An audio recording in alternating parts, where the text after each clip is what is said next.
চীনের প্রতিরক্ষা ব্যয় যুক্তিসঙ্গত ও নিয়ন্ত্রিত, যা মূলত নিরাপত্তা ঝুঁকি মোকাবেলা, আন্তর্জাতিক দায়িত্ব পালন এবং বৈশ্বিক নিরাপত্তা অবদান রাখার জন্য করা হচ্ছে, এমনটা জানিয়েছেন চীনের পিপলস লিবারেশন আর্মি পিএলএ ও সশস্ত্র পুলিশ বাহিনীর মুখপাত্র সিনিয়র কর্নেল উ সিয়ান। তিনি বলেন, বিশ্ব এখনও অশান্ত, চীনের ভূখণ্ডগত পুনর্মিলন অসম্পূর্ণ এবং দেশটি জটিল নিরাপত্তা পরিস্থিতির মুখোমুখি।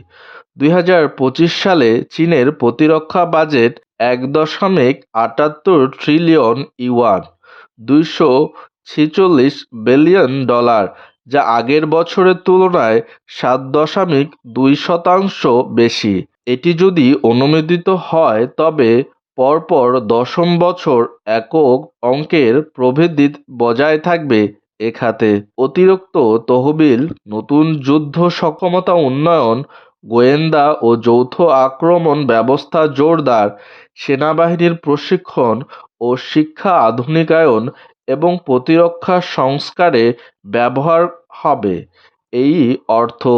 সিএনএন